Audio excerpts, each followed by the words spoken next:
Respected Professor Sodargye, all alumni of the Hainan chapter of China University of Political Science and Law, and to all the esteemed and distinguished guests present here tonight, good evening to each of you. I truly and deeply believe that today is indeed a very special and memorable day because we are fortunate enough to gather here today with our Khenpo Sodargye to explore some of the deep pain within our hearts, or in other words, some of the profound confusion within us.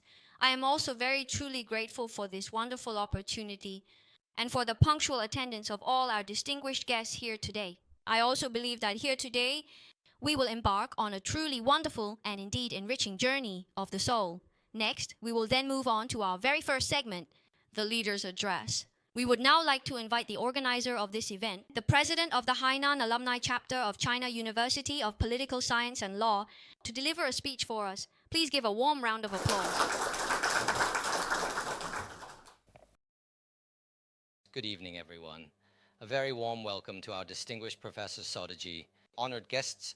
On behalf of the Hainan Alumni Association of China University of Political Science and Law, I would like to welcome you all to tonight's event, which centers on the profoundly important and timely topic of fairness and justice in contemporary times. As we all know, when we talk about fairness in the context of law, we mainly refer to, for example, equality of opportunity, having the same opportunities, as well as fairness in the process and fairness in the outcomes. As for what we commonly call justice, we are mainly referring to the proper arrangement of various interests, and various conflicts can be properly and effectively resolved so that the entire society, as explicitly mentioned in the comprehensive report of the third plenary session of the 18th Central Committee, can be bathed in the sunlight of fairness and justice. That is exactly why we want to discuss this important topic today. I won't say much more and will gladly leave more time for Professor Sodargye, who will share from the perspective of his research or from the unique perspective of his personal life experiences, as well as his insightful observations and profound understanding of contemporary society, or through his extensive research and comprehensive handling of various related matters. He will generously share some of his valuable experiences and profound insights with us today, as well as his higher level enlightened thoughts, to engage in this exchange with us legal professionals. On behalf of the Hainan Alumni Association of China University of Political Science and Law, and on behalf of the President of China University of Political Science and Law, I would like to once again thank Professor Sodargye very much. Thank you, everyone here. Thank you very much to President Wang for his opening remarks. I believe that everyone who has come here today has done so with immense respect and anticipation in their hearts to participate in this event. I'm sure everyone is eager to hear our keynote speech. All right, distinguished guests, please get your hands ready and let us welcome Professor Sodargye with the warmest applause, who will deliver today's keynote speech for us.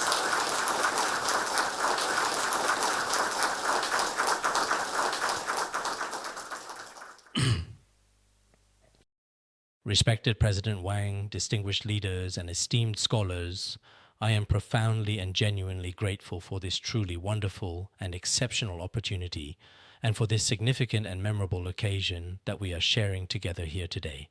I truly believe that everyone present here today at this very moment indeed is, in fact, a recognized and highly knowledgeable expert in the intricate and multifaceted field of fairness and justice. You have dedicated considerable thought, diligently conducted extensive research, and thoroughly explored these profound and significant topics. As for me, I merely possess some genuine fondness and interest in this particular area. I can't really claim to have done any research, let alone any truly in-depth further detailed exploration. However, with this significant and impactful encounter that we are experiencing here today, I believe that we can all thoroughly and collaboratively engage in this important topic together, fostering a comprehensive discussion. As President Wang just mentioned, in our current era, we are truly facing significant changes and challenges. What truly constitutes justice and fairness, and from what angle or perspective we should properly analyze or understand them, I think everyone has their own distinct insights and viewpoints. As for someone like me, a monastic practitioner, I should genuinely say that in my earliest formative days, I used to diligently herd yaks on the vast mountaintop every day. Before the significant age of 16, I was primarily a dedicated shepherd boy. For a considerable period in between these experiences, I diligently attended elementary school, then middle school, and subsequently vocational school. After that, I entered a monastic temple, a sacred and secluded sanctuary. For many, many years, I diligently lived a relatively pure, profoundly peaceful, and exceptionally quiet monastic life within its hallowed walls. So whether it was the sacred law, the ancient scriptures, or the profound teachings, or many aspects of worldly fairness and justice, I never really explored them in any great detail at all. Nor did I read any related contemporary books or indeed any other relevant publications. But during those early years, in that specific era, I did have the opportunity to study and explore some key aspects of Buddhism, specifically the precepts, those ethical frameworks which are somewhat like laws in the way they govern behavior. Now, when I carefully compare the intricate law and the profound Buddhist precepts, in fact, there are many similarities between them. I personally believe that certain fundamental aspects of fairness and justice in the precepts might be even more meaningful and worth exploring deeply than the contemporary laws of various countries in the East and West today. They have greater philosophical significance and enduring value for exploration. Because, as many of you here may know, over 2,500 years ago, the meaning of these precepts discussed in Buddhism has actually endured into the 21st century for all of humanity. The remarkable fact that there is absolutely no need for significant reform at this present point in time is itself a true miracle. Originally, the established precepts for monastics, for example, female monastics such as bhikkhunis and samaneris, were quite specific, and male monastics such as samaneras and bhikkhus, as well as lay practitioners, both male and female, and even those who are not lay practitioners, just ordinary members of society. Consequently, there are distinct sets of rules that have been established for each specific group, which are essentially quite similar to comprehensive legal statutes. Yet, even in the present day, these particular rules actually do not currently need to be changed or modified. For instance, for us monastics, there are 250 or even 360 precepts. But even now, they are still very much applicable. Some people truly think that monastic precepts are very rigid indeed, but I don't see it that way. Because when it comes to laws, people at different levels have different laws to follow. For example, the civil procedure law, the criminal law, or even in general, various national institutions like the military or those working in political and legal fields all have their own different rules, requirements, and regulations. In fact, from the profound perspective of Buddhism, these concepts are quite remarkably similar. They serve as a kind of significant restraint on people, a kind of, one could certainly say, a very effective method for carefully guiding the human mind onto the truly right path. At such moments, I deeply feel that there are many striking similarities in many diverse areas. Moreover, some Buddhist principles wisely advise you to be cautious even before you break the law, such as the fundamental law of cause and effect. Good deeds bring good results, while evil deeds bring evil results. Therefore, before you actually enter a dark situation, it serves as a crucial and invaluable kind of precaution and protection. By consistently relying on deep and accurate right understanding and cultivating a vigilant and attentive right mindfulness, and frequently observing the various continuities of your body, speech, and mind, this is also a method. So today I am not mainly using Buddhist teachings to guide everyone. What I really want is, now that humanity has reached this point in modern times, what kind of fairness, what kind of justice should we have in our current society? What we really need is something practical and effective to restrain ourselves and to restrain others, especially all of you present here today who are also studying law and political science and are members of the Alumni Association of the University of Political Science and Law. Each of you truly holds significant political power in your hands, which can also be accurately called a distinct form of authority. Everyone possesses different positions, but in my considered view, so-called status and power, if they are truly in the capable hands of a good and virtuous person, then for society as a whole, and for all families, for all of humanity around the entire world, this is indeed a profound blessing, something truly and genuinely good. But if such political power falls into the hands of someone who is not so good, then it could even be a significant kind of destruction for that particular person themselves, and for those individuals around them, including all those closely connected to them. A person with significant power can indeed become a genuine source of harm, something truly very dangerous. So this so-called political power is truly a double-edged sword. If it is used well, when you possess such power, every single word you utter, every action you undertake, even the smallest gesture or remark you make, will carry significant weight, can profoundly affect the happiness and suffering of many people. If a person's underlying motives are not truly good, or their actions are not genuinely kind, then those with significant power and elevated status can indeed bring about negative impacts to our entire society. So I think that today, more than ever before, we especially hope, with a deep sense of introspection and consideration, whether it's about our own personal conscience and our inner moral compass that guides our actions and decisions, or through careful observation of self-experience and personal introspection, to deeply reflect and observe whether the significant power in your hands, which you wield responsibly, has truly brought real and truly tangible benefits to yourself and indeed to others as well. This is also a truly very important matter indeed. Sometimes, when we carefully look at our so-called laws and the regulations that govern us, whether from the text or indeed the articles, the law truly states that everyone is equal before it. Sometimes I also think in Buddhism it is said that all sentient beings are equal before the Dharma. For example, in Buddhism we all say, all sentient beings possess Buddha nature and the Tathagata Garbha. All sentient beings are the same. During the process of cultivation, every sentient being can practice. In the end, the result of awakening that manifests is the same for all. This is called the fundamental equality of basis, path, and fruition. Our laws are truly the same way. Each of us has many inherent and equal rights. When we come into this world, we may have absolutely no power at all, no property whatsoever. We come into this world completely naked and utterly bare. Perhaps your parents possess status, power, or exceptional talent, but that doesn't necessarily mean you have them. So when each of us comes into this world, we bring nothing with us. And when we leave this world, in fact, we can't even take our own bodies with us.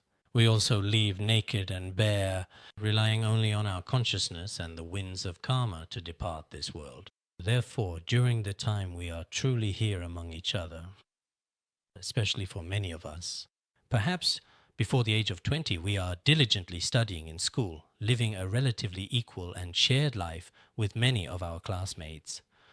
Then, if you are fortunate enough to live to be 80 or even 90 years old, perhaps after 60, many people are no longer working, and may also live a relatively equal and fulfilling life with other elderly people. It's only during those 30 or 40 years in the middle that many people hold different kinds of power, have political authority, including power within the family, and many forms of authority that exist within our workplaces. Generally speaking, people tend to hold power during that particular stage of life. At this particular time, we rely on this kind of power and collective influence to judge whether we can genuinely obtain any real, substantive benefits for ourselves or for others. So at this important stage, we have always believed that core principles like integrity, fairness, and equality are extremely important. We Tibetans, I'm a Tibetan myself, in some of the ancient folk sayings among Tibetans, there are many words and expressions that are truly worth exploring, learning from, and are deeply valuable.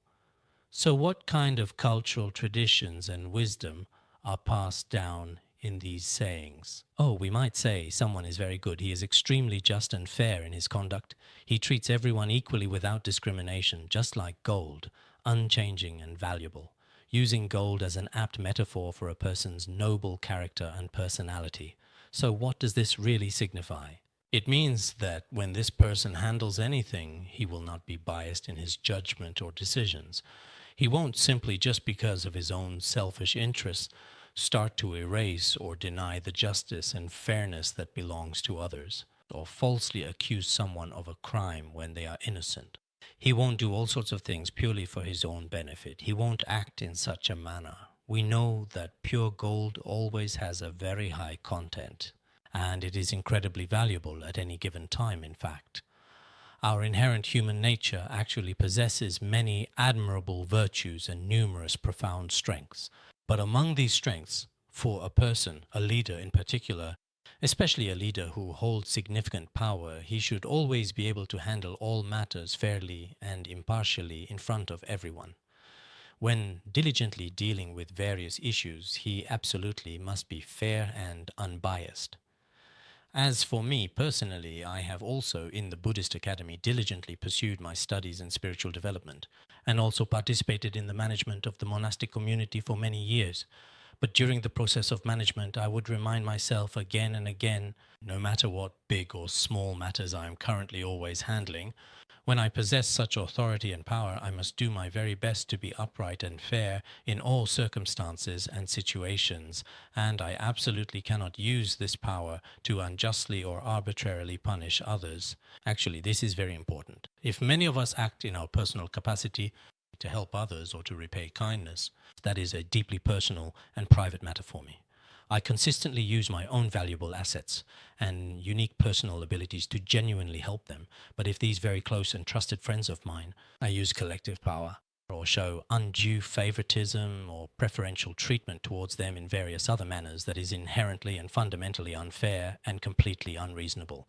Therefore, the entire comprehensive and meticulously designed fair legal system of all humanity, in some aspects actually has now achieved very good development, but in some other aspects up to now we still have not achieved complete and genuine fairness in this particular area. Some people believe that many places in the world today are not truly governed by the fundamental rule of law. In a truly rule of law country, its established laws are extremely fair and just. This includes some Western countries like the United States and so on. Actually, this particular view is partly correct.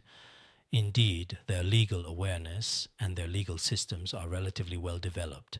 When we compare with many other places in certain specific aspects, they are indeed much better. But sometimes we might also genuinely think they possess their own distinct advantages. The inherent soundness of all their legal systems is actually deeply rooted in profound religious faith, in a fundamental religious foundation. Their entire legal system is indeed meticulously built upon this very significant religious foundation. This gives them certain significant advantages, but in some other places where there is no faith at all, it can be difficult to rely solely on law for restraint.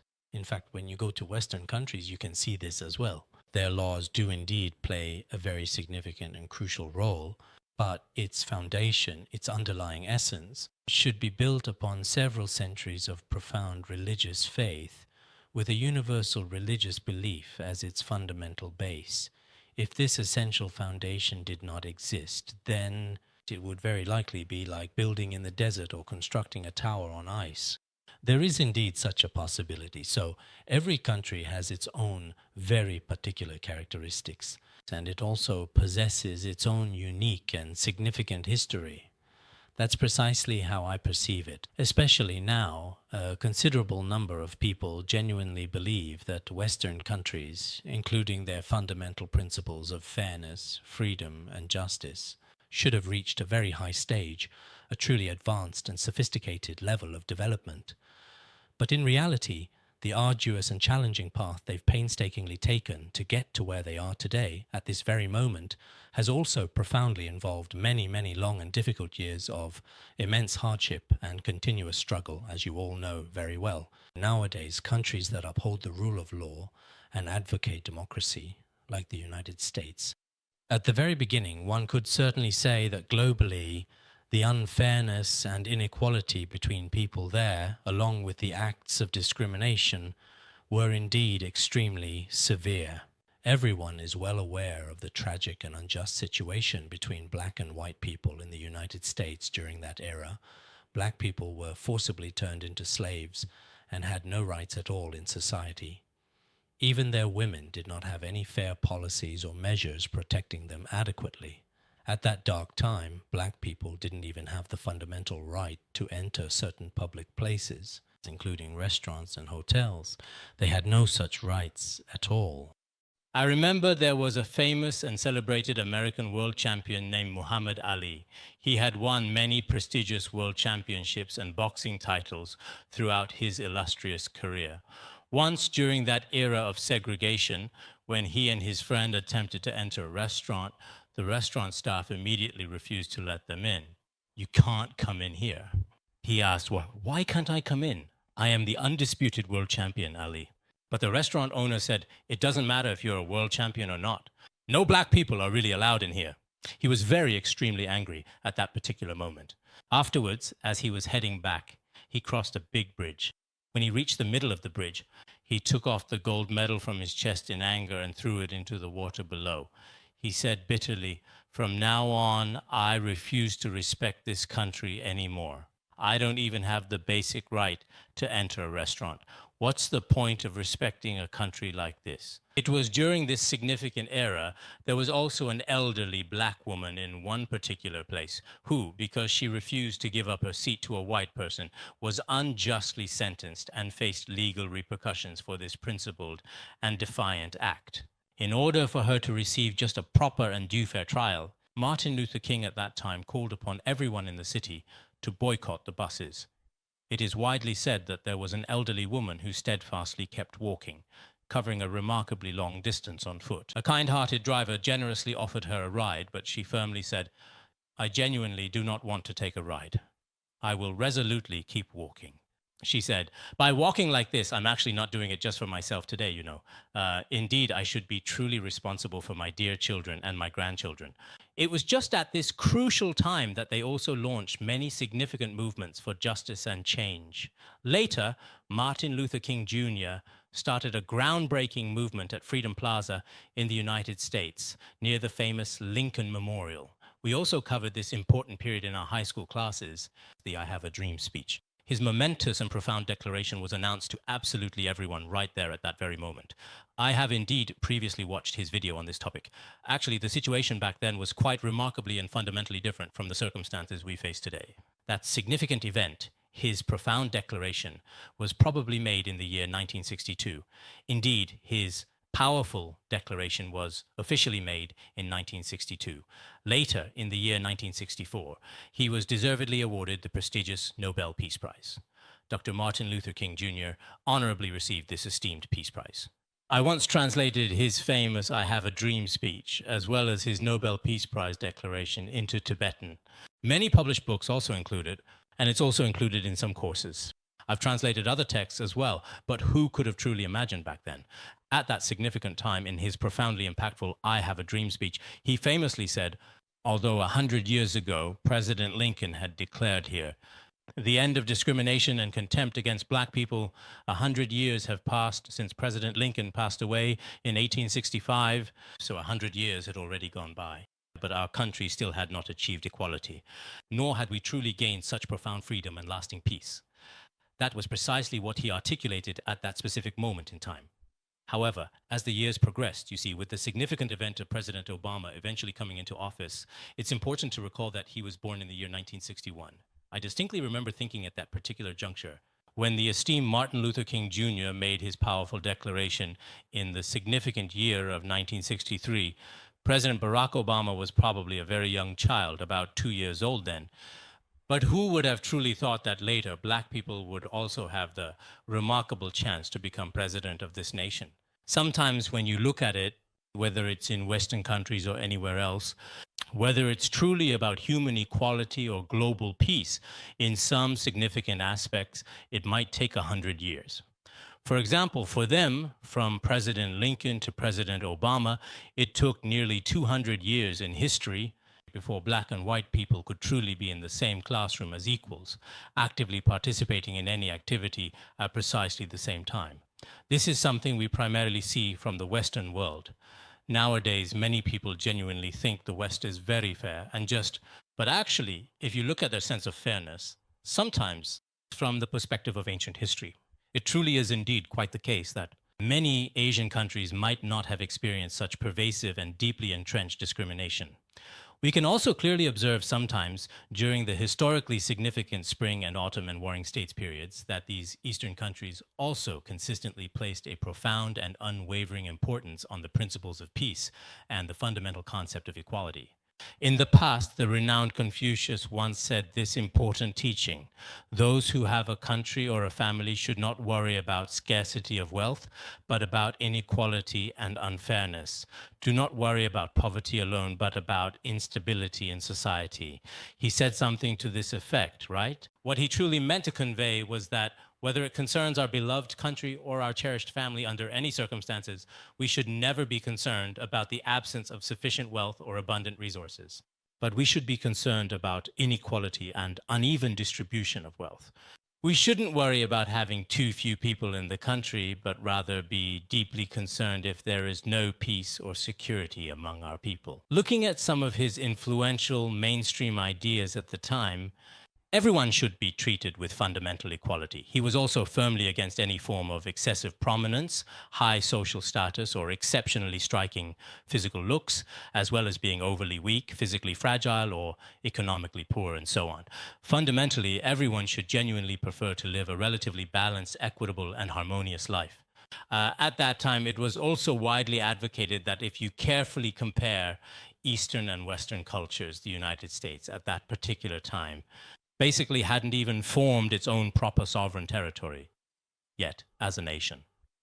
There wasn't a complete national territory or established boundaries at that early time. And sometimes we might come to discover that the so-called concepts and values of human equality and justice can be clearly established in law, in writing, and in language. But the most crucial thing is whether our human nature is inherently equal.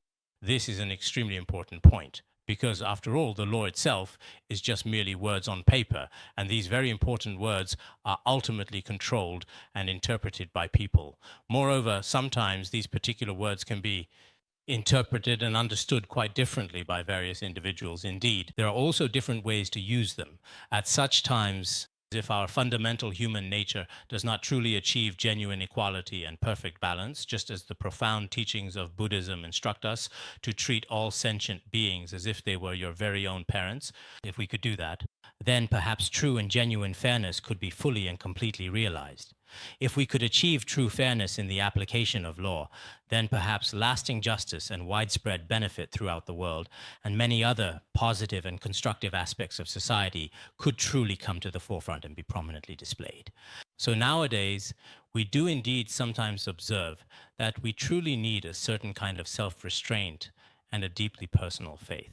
Within the framework of such faith, you may genuinely find some fundamental truths. In the past, many individuals firmly believed that monks residing in secluded monasteries should ideally stay within tranquil valleys or deep, serene mountains, leading a rather profoundly self-contemplative and introspective life. However, in fact, according to the profound Mahayana Buddhist teachings, the doctrines of the monastery do not require that one must live in a very quiet temple, leading a pure and solitary life. Actually, that's not the case.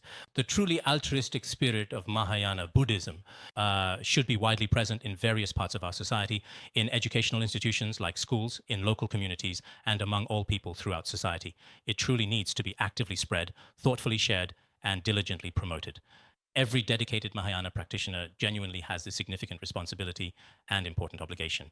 So I think many of us, including some of you here present from relevant government departments and law enforcement agencies such as the judiciary, the procuratorate, the courts, the police, and so on, all of these dedicated people are directly involved in guiding and regulating human behavior in a truly positive and constructive direction, actively guiding and leading people onto the right and beneficial path.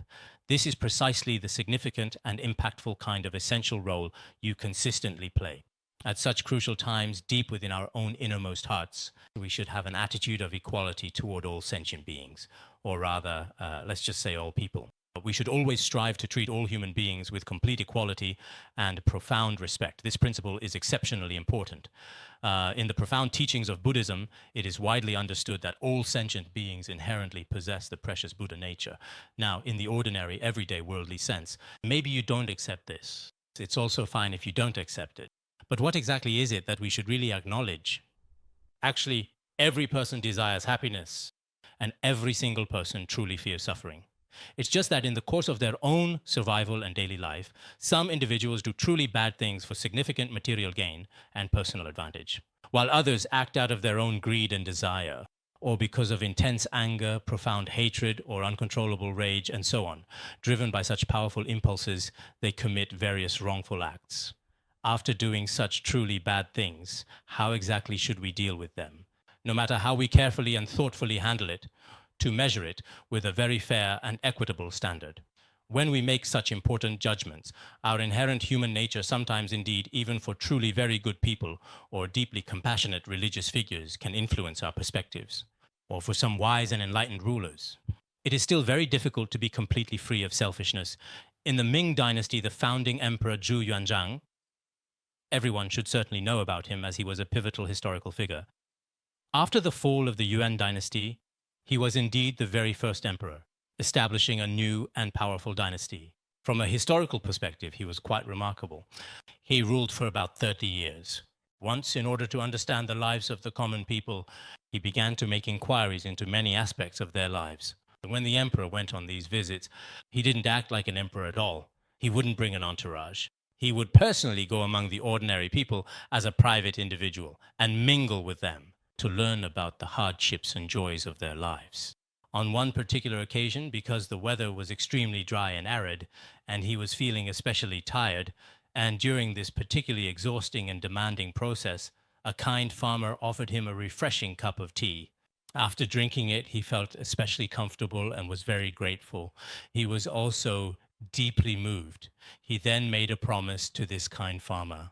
At first, the farmer didn't know he was the emperor. Later, he found out, and after realizing who he was, the emperor said, "The cup of tea you gave me today is very meaningful." He promised, "I will definitely find a way for you in the future and use my power to promote you greatly." After returning to the royal palace, he immediately sent someone, and this individual was granted a very high and significant position. Later, one of his trusted and learned ministers, a highly respected scholar, eventually found out about this disturbing development. After learning the full extent of the situation, he felt profoundly upset and deeply distressed. He had diligently served by Zhu Yuanzhang's side for more than 10 dedicated years, yet he had never been granted a high position. But today, this farmer was promoted just for offering a cup of tea. At the time, he didn't dare say anything to Zhu Yuanzhang's face. Later, he went to a local temple, a shrine to the earth god. He wrote a couplet on the gate of the temple. He wrote, "10 years of hard study are not as good as a single cup of tea." He was saying, "I have truly worked very hard and dedicatedly in front of all of you for 10 long years. But this farmer, with just a cup of tea, ended up being promoted to such a high official position by you." A year or two later, Zhu Yuanzhang went to investigate the situation again. During his careful inspection, he discovered this particular couplet. This couplet was also specifically meant for the emperor. Then underneath it, he deliberately and cleverly added another pointed phrase. "His talent is not as good as yours, but your fate and fortune are not as good as his." The underlying meaning is quite clear in terms of actual talent and ability. His talent, since after all he's just a farmer, is not as good as yours, a scholar. His talent is not as good as yours. But your fate is not as good as his. Some books write it as your fate, while others say your luck, as in the luck of fate. Your luck is not as good as his. Even though you have worked for me for 10 years, your connection with me is not as deep as that farmer who offered me a cup of tea. That is precisely why I granted him a high position, but not to you, indeed. This is also what we talk about in Buddhism, perhaps it's fate. Sometimes even among the people around us. I think many leaders here today might have experienced this too. Some people have worked with you for many, many years, but you never really gave them a truly good and well-deserved position. You didn't actively promote them to a higher role or provide them with a significantly high and competitive salary. But there are others, even though they haven't been with you for as long a period of time, they somehow move you deeply and are especially meaningful to you. So everyone Sometimes we all have a certain kind of fate or connection. In fact, this particular kind of connection can be very profound. Zhu Yuanzhang was once a Buddhist monk. You might already know this as well. When he was young, in order to survive, he became a monk in a temple. And his profound understanding of Buddhism was also quite deep and extensive. Later on, in many significant aspects, including the intermediate state and dreams, he attained some truly rather extraordinary and quite remarkable states. Among all the emperors of the Ming dynasty, his connection to Buddhism was particularly deep. Now, what he called fate, we often talk about a kind of profound connection, or perhaps a karmic cause and condition that influences events. In fact, sometimes when we are dealing with various problems, perhaps deeply embedded within the situation itself, at such moments, we might consider this particular cause and condition in some way. One is the law, and the other is karmic conditions. An individual's subjective thoughts and the written legal statutes, when these two are truly combined, we see whether we can handle the matter with true fairness in practice. This may require our wisdom and careful judgment. Actually, to be completely honest, the law does indeed require equality. But I genuinely think what Buddhism talks about, the karma and causes and conditions of all sentient beings, are even more equal. Because within this perpetual cycle of karma, none of us can truly transcend it. Good deeds invariably bring forth good results, while evil deeds inevitably bring about evil results. This is not something only Buddhism acknowledges, nor is it a restriction only for Buddhists. It's not like that. Buddhism has merely discovered and come to understand this profound and fundamental principle. That's all. This is a natural law, an inherent and universal natural rule that governs existence. There is a Buddhist scripture called the Sutra of Cause and Effect of Good and Evil. In the Sutra of Cause and Effect of Good and Evil, there was a time when Venerable Ananda said to the Buddha, "Our world is extremely unfair. Buddha, look at how unfair our world is. Why is that? Because some people are good looking, while others are especially ugly. Some people are especially wealthy, while others are very poor. Some people are extremely strong, while others are extremely fragile. Some individuals are truly very happy in every single aspect, while others are extremely miserable indeed. Our world is very unfair." So how did the Buddha respond to him at that time? Actually, these people are experiencing the results of their actions. In terms of results, it really is unfair. But the way how their karma influenced the result was the same for everyone. It's just that these people, for example, those individuals who are quite good looking, did a great deal of good deeds when they created karma, while those who are not so good looking did a lot of truly bad deeds when they initially created karma. So in terms of understanding cause and effect and for actively creating karma and its causes, each of us possesses the exact same rights. We all inherently have the same kind of opportunities and conditions. But because the way you create karma is different, the results that manifest in the end are indeed different. This is something that many of us can probably easily imagine and understand. Even in our world, in the present day, why are certain people in prison? Some enter heaven, and while others enter eternal damnation. In fact, going to heaven or hell, from our current perspective, it seems like these two outcomes are unfair. Take two people who graduated from the same school, for example. One ends up in prison. You know, as a matter of fact, I myself once actually attended a teacher's college, and after graduating from that teacher's college, our classmates really just had a reunion 20 years later. Some of them, regrettably and unfortunately, broke the law and spent considerable time in prison. Others, conversely, ended up with pretty good jobs and successful careers. The one who had been to prison said, "I went out in the middle and went to university on purpose." He used university as a euphemism for a correctional facility or prison. On the surface, it certainly seems like some individuals are in prison while others are in significant leadership positions. At first glance, it seems a bit unfair between the two. But in reality, the causes they created should be quite different from that.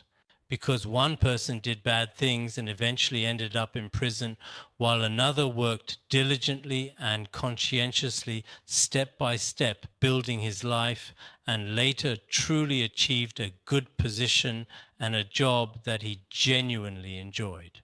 So sometimes within the scope of equal karma, it's even more truly worth observing. This modern society genuinely requires us to carefully analyze these important things. Only when we analyze do we realize, oh, the intricate web of karma that Buddhism often talks about is the greatest of all webs. But this kind of karma is not something we can manipulate ourselves. In fact, it is a natural law. Once each of us truly understands this profound natural law, it may actually be even more significantly important. Up to now, I've visited some prisons. In many places, when they carefully conduct the investigations using certain available data, they consistently find that people with a strong personal faith often have a significantly lower crime rate. Therefore, sometimes it may be genuinely necessary for us to thoughtfully use morality or religion to guide our inner hearts and minds, to understand things in this way. And when we do so, at the very least, we now have a clear baseline for our general behavior in society. For example, when we talk about committing negative karma, it is harmful not only in this life, but also in future lives. This is not just a mere warning for you, but in fact it is also a fundamental law, a profound law of nature. Many of us do not understand this principle. For instance, if someone tells you to take poison, your body will definitely get sick. If you take good medicine, your body will get better. But many people don't realize this and instead think that the poison tastes good. After thinking it's tasty, you keep eating it desperately. But when the consequences finally appear, you feel deep regret and intense pain. But by then, there may be nothing you can do about it. Sometimes self-restraint is even more important for a person. If you rely on the law to restrain yourself, that is indeed a passive form of restraint, very much relying on external enforcement. Such a force is also relatively weak. But if it arises from your own faith or personal beliefs, from a deep inner conviction, if you feel that, as a person living in this world, you should sincerely strive to be a good and upright person, that is truly very important. Finally, I would like to sincerely share a profound and earnest hope with everyone gathered here today.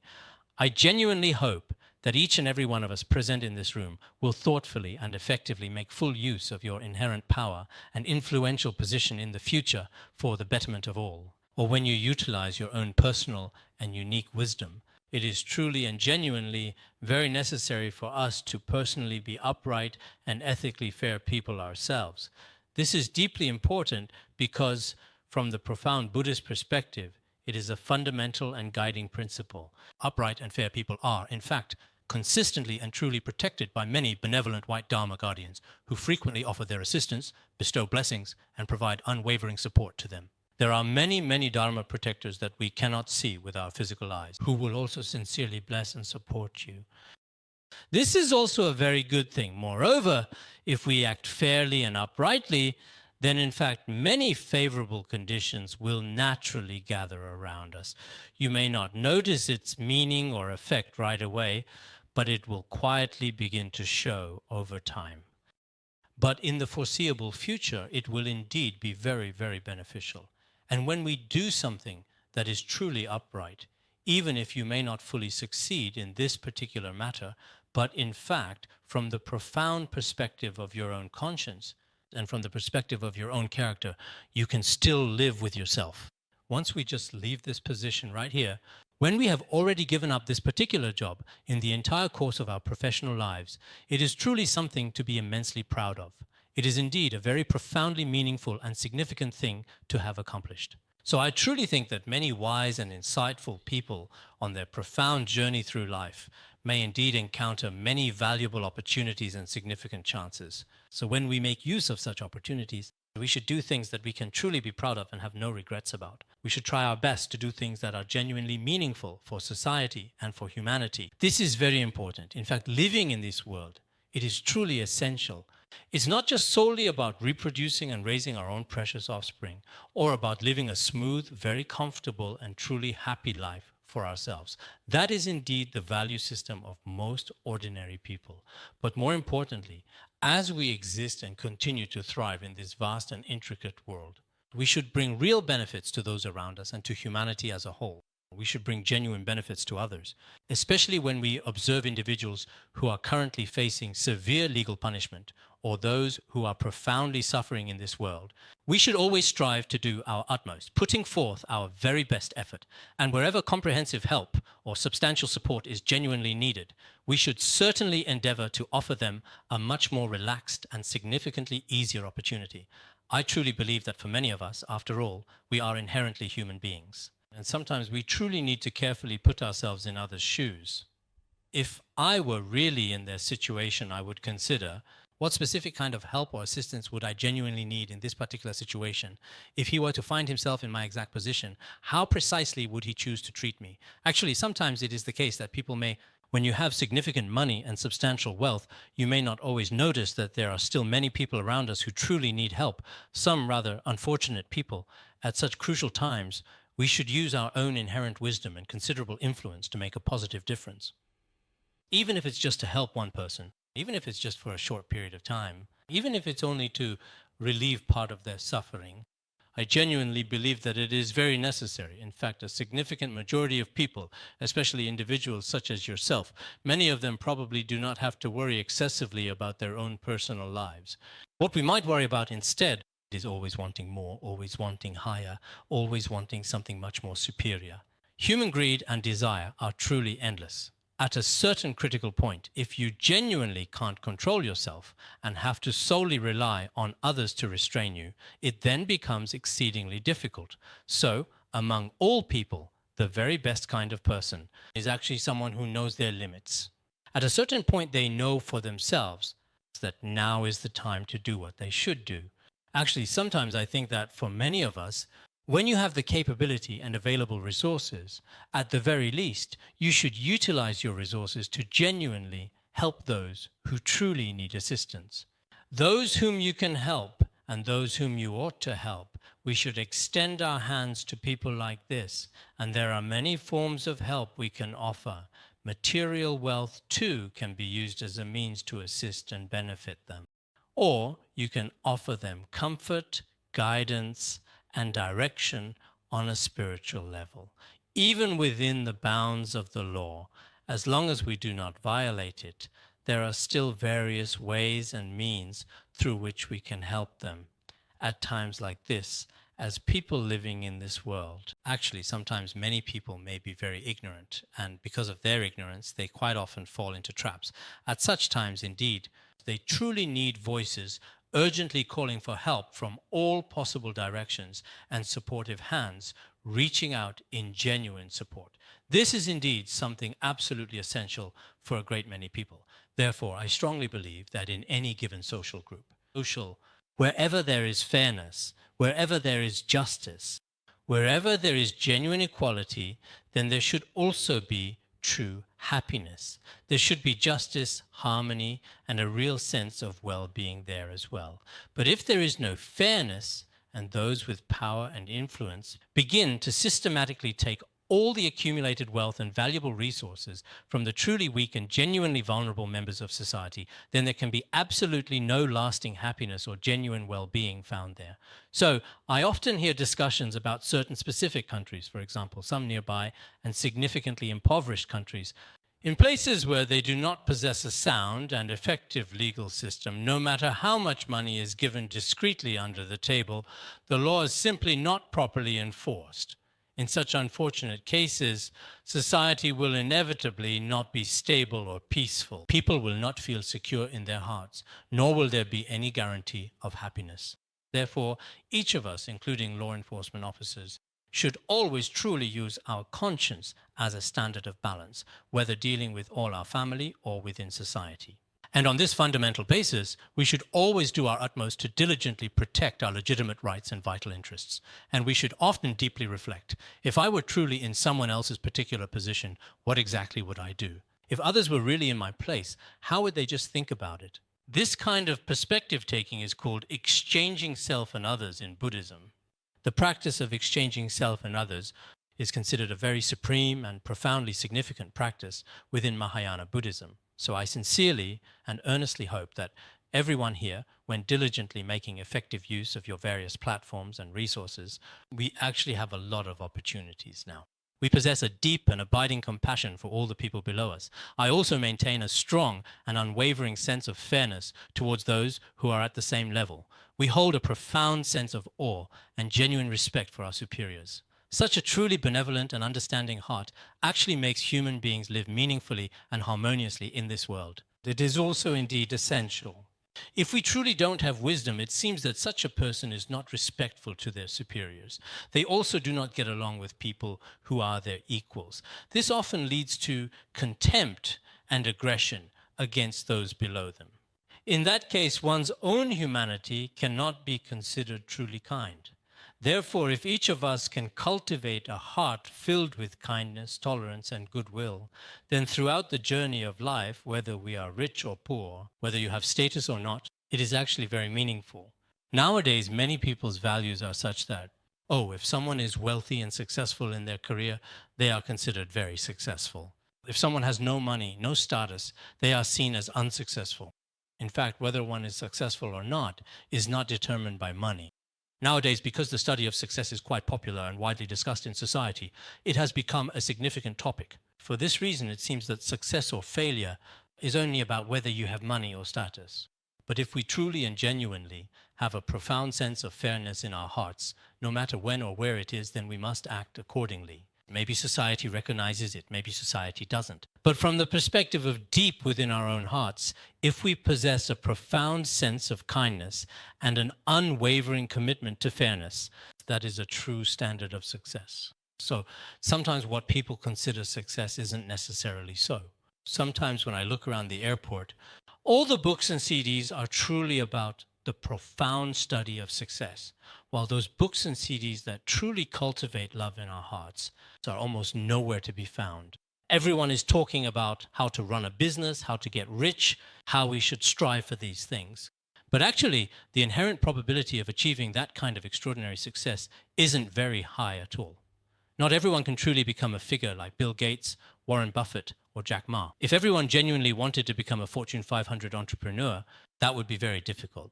Some people, what we talk about in Buddhism, the blessings and karmic connections from past lives, if you lack this karma, this positive karma, no matter how hard you try, I've seen people, teachers of success studies, as long as you persist, as long as you don't give up, you will definitely succeed. You will definitely get rich. Your business will definitely get better and better. Maybe that's just a slogan. Even though many people go out and work hard, in the process of working hard, they keep slipping, keep falling, and this keeps happening. So sometimes we might also need to talk about the causes and conditions in Buddhism. If you don't have the causes from your past life, even if you graduate from the same university, when you enter society, some people work extremely hard, including someone from my hometown. Our hometown, you see, isn't a particularly wealthy community like this one, but some people, when they were quite young, even as small children, they really did, worked very hard, kept working hard, but the harder they worked, the poorer they became. There was nothing they could do.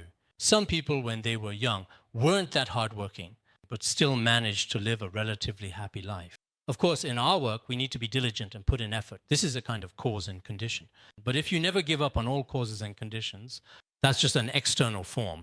Perhaps each individual person really does have their own internal causes and conditions. You might genuinely have no choice but to believe in these causes and conditions, because especially in your generation, even believing a little in these causes and conditions, it's because of certain experiences in life, whether it's wealth, relationships, or many other things. When the time comes, things often aren't as you imagined them to be. Your hopes may be beautiful, and the blueprint you've drawn may look wonderful and full of promise, but life doesn't always follow your blueprint and proceed step by step as you planned. If it were a building, the planner would make the design, and then the architect would construct it according to the blueprint, and maybe it would succeed. But when it comes to the blueprint of our lives, when you are still young, you might have already drawn many ambitious blueprints in your mind, perhaps even dreaming big. But when it comes time to actually do it, the original plan doesn't stay the same. In fact, there have already been many changes and adjustments along the way. I think when we talk about karma from past lives and previous existences, at this point, you might have a lot of room for reflection.